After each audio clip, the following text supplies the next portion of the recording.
नमस्कारम दोस्तों, आज हम माँ मीरा के चरित्र के चतुर्थ भाग में प्रवेश कर रहे हैं। आज मीरा के महलों में जश्न का माहौल है, बधाइयाँ गाई जा रही हैं, खूब धन धान गरीबों में संतों में बांटा जा रहा है। चारों ओर खुशियाँ ही खुशियाँ हैं, क्योंकि आज मीरा के यहाँ एक नया मेहमान आया है। मीरा के ताऊ बीरमदेव जी के पुत्र भंवर जयमल का जन्म हुआ है। मीरा बड़े प्यार से उसे देखती हैं, गोदी में लेने की कोशिश करती हैं, उसके माथे और गालों पर लाड़ से हाथ फेरती हैं। वह बालक मीरा को देखकर खुश हो जाता है और ऐसे वह प्रतिक्रिया करता है मानो मीरा को जानता हो, पहचानता हो। राज ज्योतिषी ने बताया, बालक जयमल महान योद्धा होने के साथ साथ ही भगवान के बड़े भक्त होंगे। दुदाजी कहते हैं, राजपूत का पुत्र योद्धा हो यही तो चाहिए, ऊपर से यदि भक्त भी हो यह तो सोने में सुहागा है। दुदाजी के हृदय में आनंद जैसे समाता ही ना हो। मीरा दुदाजी से टिकी बैठी सब सुनती हैं। कुछ समय पश्चात दुदाजी, मीरा और उनके पिता रतन सिंह जी डाकोर नाथ के दर्शन करने गुजरात गए। मार्ग में विश्राम के लिए एक प्राकृतिक सौंदर्यता से भरपूर जगह पर यात्रा रुकती है। सभी सेवक खाने पीने और आराम के प्रबंध करने में व्यस्त हो गए। दुदाजी भी राजपुरोहित एवं अन्य सरदारों के साथ बात करते हुए पहाड़ी में बहती सुंदर सरता को देख रहे थे। मीरा की माँ ने दासियों से कहा, मीरा को नहला धुलाकर जो प्रसाद तैयार हो जाए उसे खिला दो। दासियां दुदाजी के पास मीरा को देखने जाती हैं। लौटकर आकर माँ से कहती हैं कि मीरा अन्नदाता हुक्म के पास नहीं है। माँ ने कहा, तो और तंबुओं में देख कर आओ, वहां पर होंगी। दासियां सभी तंबुओं में जाती हैं, लेकिन मीरा उन्हें नहीं मिलती हैं। और जब मीरा नहीं मिलती हैं तो सभी लोग घबरा जाते हैं। दुदाजी को खबर की गई। दुदाजी ने कहा, आसपास ही कहीं होंगी, और वे पुरोहित जी और अन्य 2 लोगों के साथ मीरा जी को ढूंढने चल पड़े। कुछ ही दूरी पर पहुंचे कि साथ के व्यक्ति ने कहा, वो नहीं भाई साहब। सभी ने चौंक कर मीरा को शिला पर ध्यान से जल प्रवाह को देखते हुए पाया, और उनकी आंखें उस समय फटी की फटी रह गईं जब उन्होंने देखा कि ये काला भुजंग मीरा के पीछे की ओर से मीरा के सिर पर अपना फन फैलाए बैठा है। सभी लोग वहीं ठहर गए।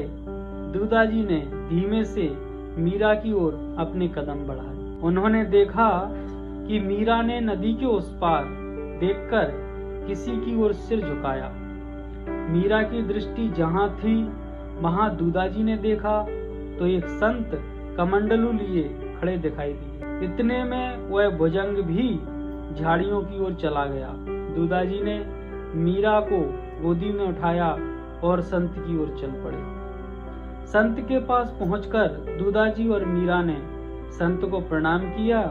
मीरा के सिर पर उन संत ने बड़े प्रेम से हाथ रखते हुए पूछा, क्या नाम है बेटी? मीरा ने कहा, मैं राठौड़ की दूधावत शाखा में उत्पन्न मीरा हूँ महाराज। छोटी सी बालिका से शालीन मीठी वाणी सुनकर महात्मा बड़े प्रसन्न हुए। इसके बाद महात्मा का राव दुदाजी से परिचय हुआ। संत ने दुदाजी से कहा, बहुत सौभाग्यशाली हैं आप जो आपने ऐसी पौत्री पाई है। दुदाजी ने कहा, संतों की और प्रभु की कृपा है महाराज। दुदाजी ने संत से विश्राम स्थल पर चलकर भोजन प्रसादी पाने का आग्रह किया और संत के स्वीकार कर लेने पर डेरे की ओर लौट आए। भोजन के पश्चात चर्चा से पता चला कि ये संत महाराष्ट्र के प्रसिद्ध योगी श्री निर्वृत्तिनाथ हैं। दुदा खुश हुए और सत्संग की प्रार्थना की। मीरा भी सत्संग में दुदाजी के साथ उपस्थित थी। निवृत्तिनाथ मीरा से पूछते हैं, बेटी तुम नदी के जल में क्या देख रही थी? मीरा ने कहा, मैंने सुना है भगवान का वर्ण नीलकमल अथवा मेघ वर्ण है। आज मैंने नदी के जल को भी वैसा ही पाया। हाथ में लिया तो कोई रंग नहीं। मीरा के इतनी कम उम्र में तीक्ष्ण विचारों को सुनकर संत चकित होकर मीरा के मुख को देखने लगते। दूधाजी ने कहा, एक संत से योगासन सीख रही हैं, लेकिन उनका कहना है इसे अष्टांग योग किसी योग्य ज्ञाता से सिखवाया जाए।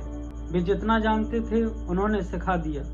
संगीत के गुरुजी भी किसी उच्च कोटि के शिक्षक को ढूंढने की राय देकर चले गए।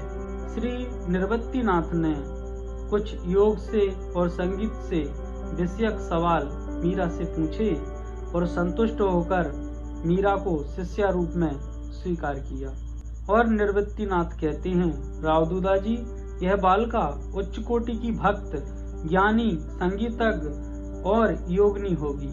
आप डाकोर जी दर्शन करके आ जाओ, और जब तक मैं पुष्कर में रहूंगा और यदि आपके लौटने तक मैं यहीं पुष्कर में रहा तो प्रभु और गुरु कृपा से जो मुझे प्राप्त है मैं वह सब इस बच्ची को देने का प्रयत्न करूंगा।